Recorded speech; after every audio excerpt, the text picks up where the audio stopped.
this is a monthly lunch and learn that we run in partnership with Morse, and we are so happy to be partners with them. These lunch and learns are awesome, and we are super lucky to have Faith here today to talk all about data security and privacy, which is really important, not really well understood usually, and so many things to know about.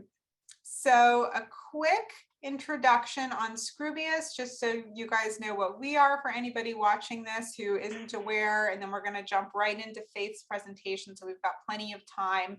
But our mission is to increase diversity in the startup ecosystem by providing affordable and accessible education, tools, and community and personal feedback from humans that empower you to create material that is compelling to investors. We focus on the early stage because pitching to investors is not intuitive. It is not intuitive how you go about fundraising. And it's hard to access really quality information about that and quality guidance. So that is what we do. And we focus on helping founders who identify as underrepresented for the most part, but we work with everybody who needs some help in this space.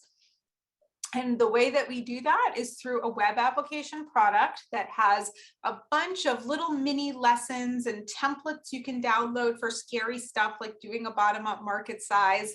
And we augment that online learning with, again, personalized feedback from a human on your own stuff. And we have great events like this with like our legal lunch and learns with Faith here. We also run events on other topics with industry experts. For instance, next week we have an event all about SEO and the importance of that, and we're going to do some live breakdowns of customer sites. And please reach out if you have any interest. But with that, I'm going to hand it over to Faith so we can get right to the information that you all came here for. And Faith, I didn't do a whole big intro because I thought you can probably do a much better job at explaining how great you are than I could talk about data privacy and security in your background.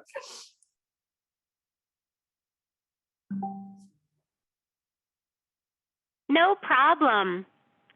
Welcome, everybody. I'm so glad to be here today. And I'm just really honored to be participating. I love your mission, Allison and Lily, and thank you for inviting me to join you. So the first thing I'm supposed to say is that this discussion is for informational purposes only, and there is no legal advice being shared. I come from a law firm called Morse, and I am a partner there. I lead our data protection practice. We are a full-service firm. We focus on corporate law, privacy, intellectual property, employment law, and litigation. We represent companies of all sizes, from inception through exit strategy and everything in between. We are one of the most active firms on the East Coast in representing companies and investors in connection with financing transactions. And I really believe we are an innovative group of lawyers who are just as passionate about your business as you are. And in terms of our data protection practice, it's very broad. We advise clients on the full range of privacy and data security issues in the United States and abroad, including the CCPA, which is California's existing privacy law, the GDPR, data transfer mechanisms. We work with businesses on developing privacy policies and information management best practices. We work on breach notification laws, security laws. We provide guidance on children's and educational privacy issues. We also work on data protection matters in the context of licensing and other contractual relationships. And we counsel clients on workplace privacy issues. We also do a lot of work on advising on data protection risk allocation provisions in the context of M&As and financing. And We also work on the diligence in connection with those transactions. So this is me. I lead our privacy practice, and I'm very happy to be here today. I had planned that we would talk about generally the privacy and data security landscape, including GDPR, California's existing Privacy Act, the CCPA, and the CPRA, which will replace the CCPA in January of this year. And I'll also talk about some common principles that underpin many privacy laws and strategies for complying with them, including compliance with the emerging U.S. laws. So I like to make this an interactive discussion. If you have questions, please feel free to raise them as we are going through the discussion. Maybe we could start with a little true or false game. And if it's possible, unmute or put your answer in the chat. So first, true or false? In the United States, we have one big privacy law. All right, and I'm going to go away from that slide so you don't see the answer. True or false? One big privacy law that applies to everything in the United States. And let's see. We've got lots of trues coming in. Okay, I love it. False, false.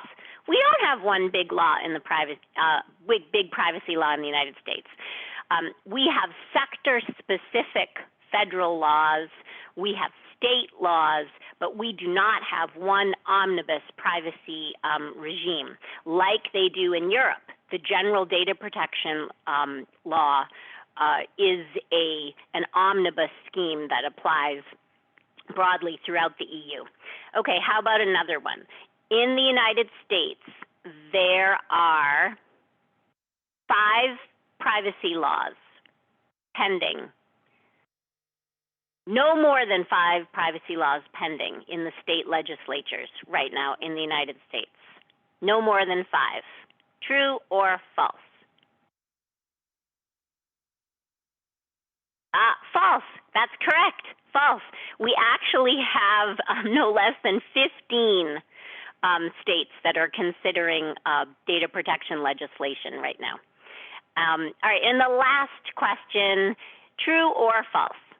In Europe, a business email address is regulated as a type of information subject to the GDPR. In Europe, a business email address is regulated.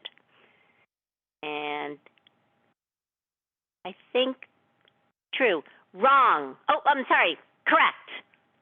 That is true. Yes. Excellent. Even a business email address is personal data subject to the GDPR.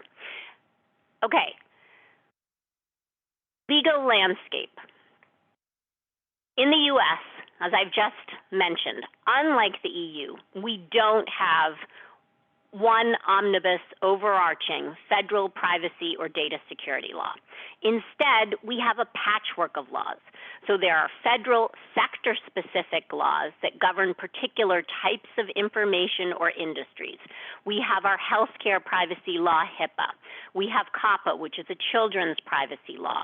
We have the Gramm-Leach-Bliley Act, which is a financial privacy law. We have FERPA, which is an educational privacy law. The closest we have to an omnibus scheme is the Federal Trade Commission Act, and then the state analogs, which have been used to combat privacy-related unfair and deceptive trade practices. And in that privacy context, it can be considered an unfair or deceptive trade practice, just as an example, for a business to fail to adhere to the terms of their privacy policy, but also to fail to disclose data collection practices that consumers might find material. We also have a variety of state privacy and data security laws, including data protection laws, such as in Massachusetts, we have the data protection regulations at 201 CMR 17. There are data disposal laws, which govern how you need to destroy personal data And in the United States, it's typically sensitive personal data. There are breach notification laws.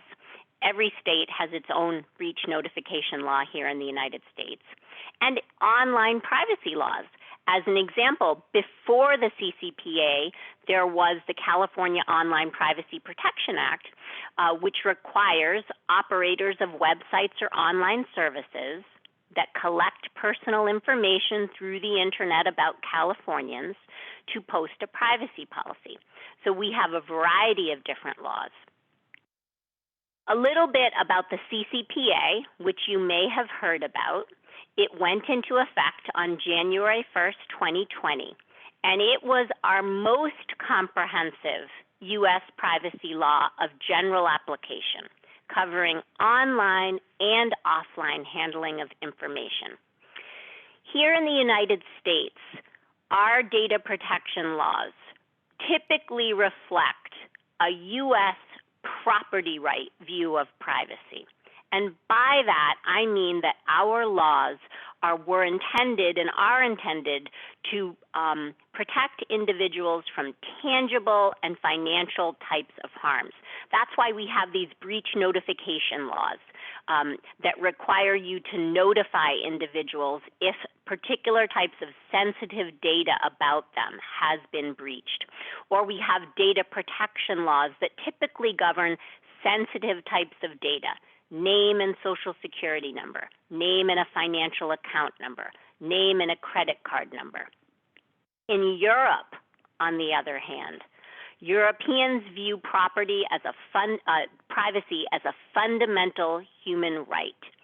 So their laws are intended to protect that fundamental human right and aren't as focused on a property rights view. The CCPA actually reflects a synthesis of both that U.S. property right view, but also the European fundamental human right view. CCPA is typically not going to catch within its scope a small to medium enterprise.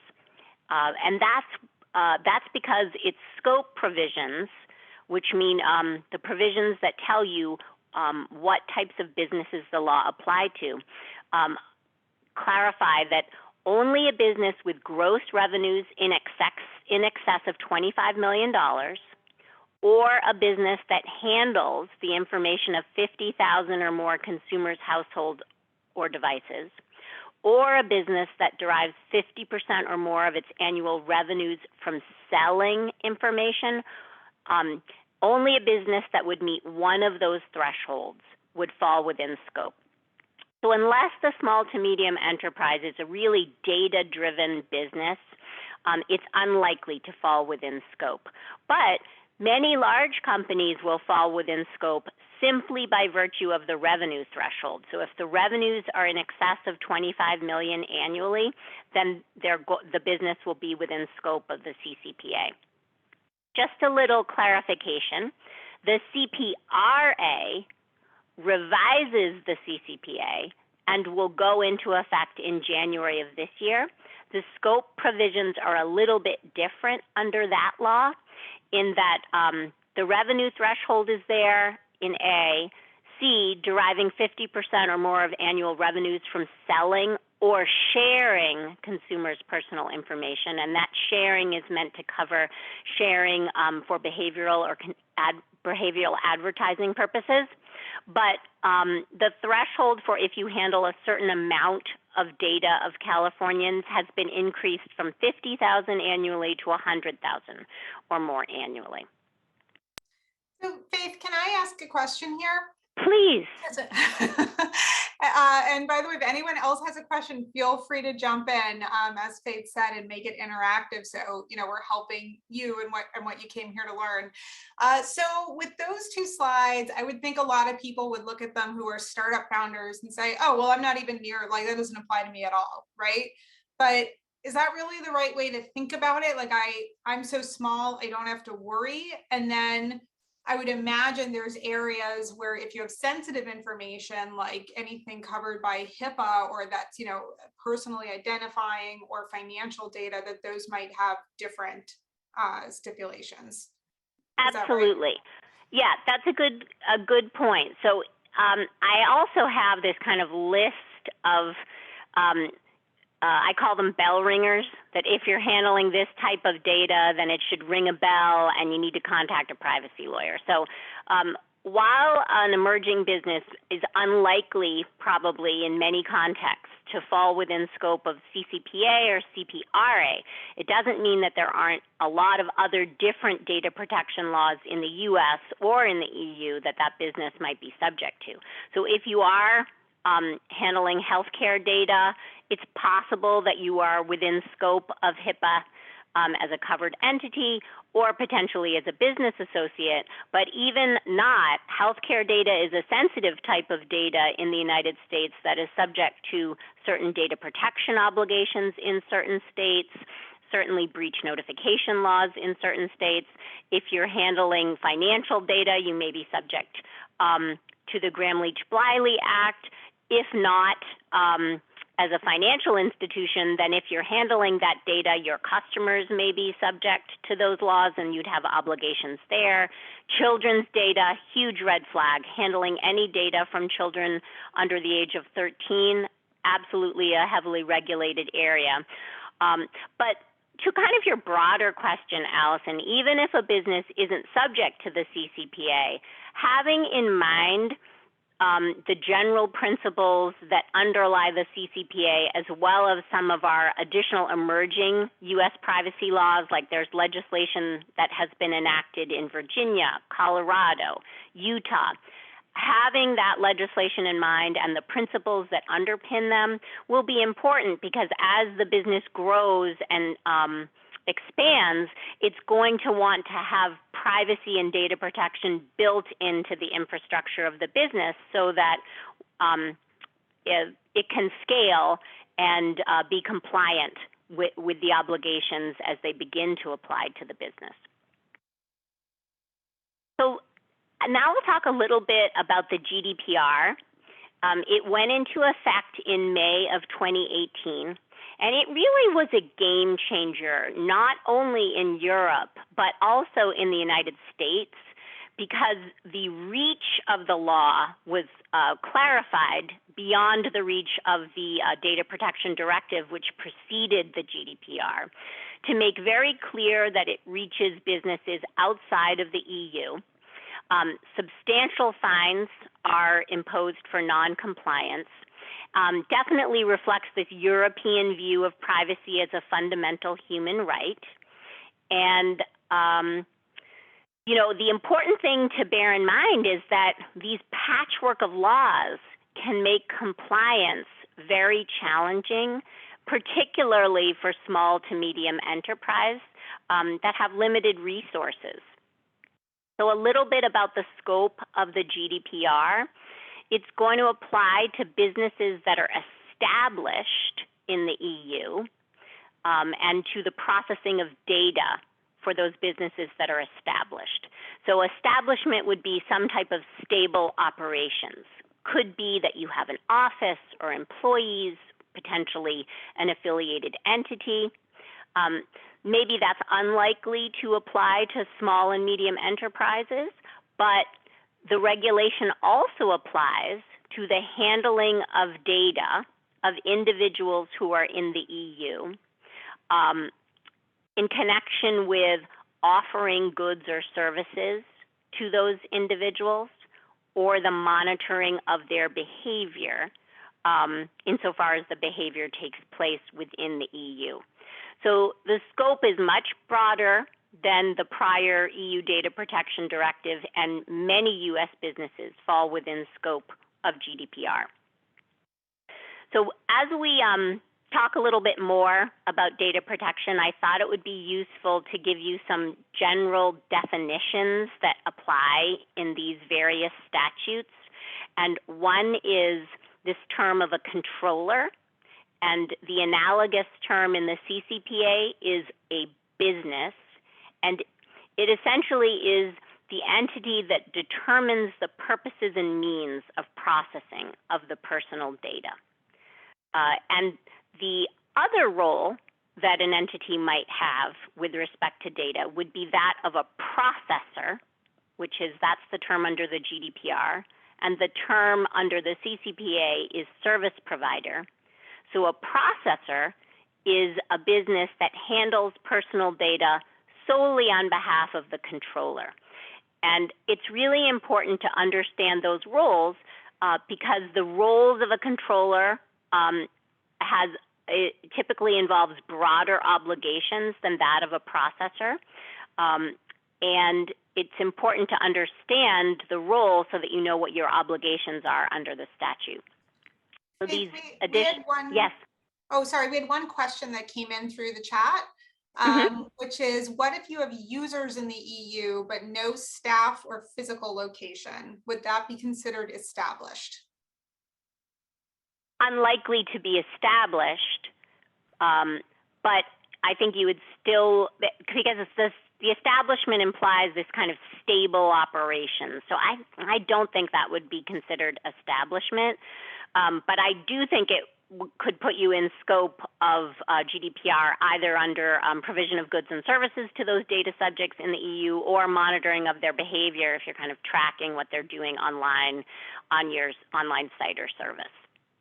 Yeah, I think that's probably going to be a big concern for a lot of people that are here now or that are watching this later. I know we fall in that bucket too, where you have sales in the EU and you don't have to worry, like, I'm sure an example of those definitions, right, is where like Stripe would be a processor that we use as businesses, right, to handle that type of information. So yes, that's a good example. Flow. Yeah, even like a lot of banks in the US won't work with you unless you use a company like Stripe to handle credit card data. So you're lowering that risk under the privacy laws. But then for your own, data that you're collecting as part of your product that you're selling, or like you said, if you're tracking what they do in your app, if that's what your product is, how can a really small, like, how does a startup think about how much they have to worry about GDPR in that case? Or, how do you handle thinking about that, knowing that you do fall under that purview because you have EU users or customers, but you have no presence there and you're still small? So I would say a business, even if it's small, if it falls within scope of the GDPR, it should be complying with the GDPR. And, I think we have yet to see what's going to happen in terms of the enforcement. There's been some enforcement by the EU regulators, and some enforcement has been targeted to small businesses. And I think you also have to look at what type of data you're handling in terms of assessing the risk. So if you're purely handling business contact information and you're extremely small, you still should comply with the law, but what's the risk that a regulator is going to kind of identify that? I'm not sure that it's substantial, but if it's an app that's handling healthcare data or data potentially about race, which that's a sensitive category of data in the EU, or data about sexuality, or potentially financial data. Those kinds of things might rise to regulatory purview, in a more likely way. So just wanted to also let you know, as I mentioned in the opening, there are a number of laws that have been enacted but aren't yet effective here in the U.S. I mentioned the CPRA, but Virginia, Colorado, and Utah have each enacted laws that are going to be going into effect within the next 6 months to a year. And there's pending data protection legislation in more than 15 states. Certain states have multiple laws that are pending. And I think what's interesting to look at is that as these new laws are being developed, there are some areas of alignment, and a lot of this alignment is consistent with what is in the GDPR, which is a broad definition of what information is subject to the law. So the safest course as a business begins handling information about people is to view anything that identifies a person as personal information that potentially could be subject to various data protection laws. Another common concept in these emerging laws is required transparency for the business about what they're doing with data. Another area of alignment is the provision of some core data subject rights. Another area is consent, getting consent from an individual in an informed and specific express way, and not having consent be something that's implied by use. And the final area of alignment that you see in the emerging and the existing privacy laws are some level of oversight of service providers. And that service provider is the entity that's in the processor role. And that's oversight by contract, by diligence, those kinds of things. And then there's a lot of divergence in the laws that are developing in terms of whether individuals are going to have a private right of action, when is consent required, whether employee data is covered, whether handling a minimum amount of data will put you within scope of the law. But that's something that varies from law to law. So I guess what I'd like to offer now is, how do we deal with this challenge of a rapidly shifting privacy landscape when you want to do the right thing to comply with the law? And what I would offer for you are some common principles, which I like to think of as good manners of privacy, and they are the fair information practices. And I'll talk a little bit about each one. And as a business kind of grows, I think it's super important to bear these fair information practices in mind with respect to all data that's handled about people. So the first one is transparency. And that's being clear in a privacy notice about what data is collected, how it's being collected, why it's being collected, and how it's being shared with third parties. Another point to be clear about is what choices individuals have about how data is handled about them, and obtaining consent where possible for the handling of their data. And then giving individuals some access to their information if they want to review it or correct it. Another fair information practice would be collecting information only for the purpose that's identified in the privacy notice, and sharing information with third parties only for the purposes identified in that privacy notice and with the individual's consent. A third fair information practice is data minimization. Only using information for the purposes that are identified in that privacy notice and for which the individual has given consent, and keeping information only for as long as you need it to fulfill the stated purpose. I think there is a tendency for many businesses to kind of just hoard data and keep it as long as they can with the theory that, oh, we might be able to commercialize it later, it might be valuable.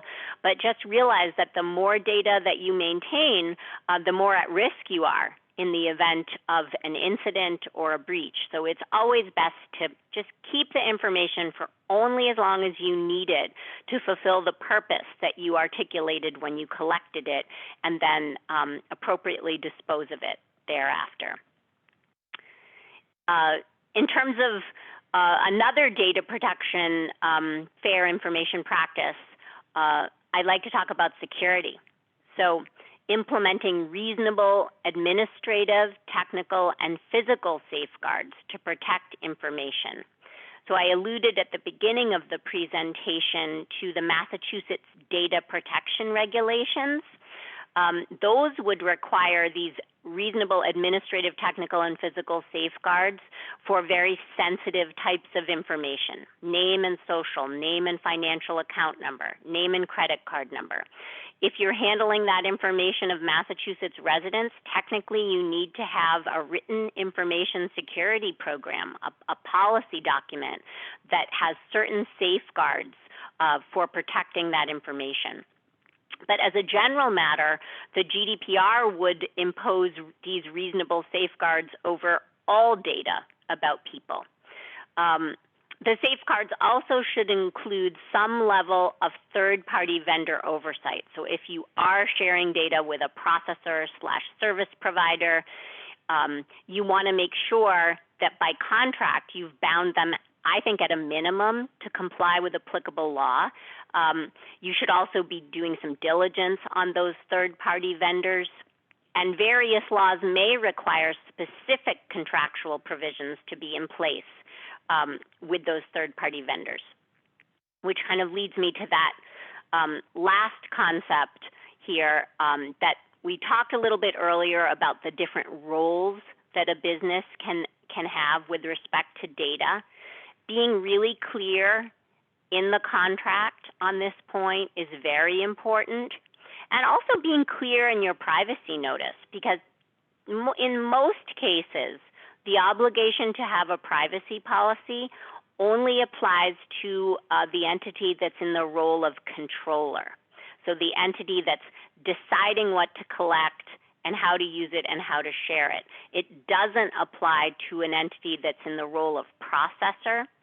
And a B2B service provider would not ideally want to cover in their online privacy policy the data over which they're only a processor, because it's not required by the law, and it also may create confusion, because if you're a processor, you're only handling data to serve the controller, and by kind of telling the world what you collect, and probably you're saying that you use the information for marketing and other kind of independent uses, you'll make some ambiguity.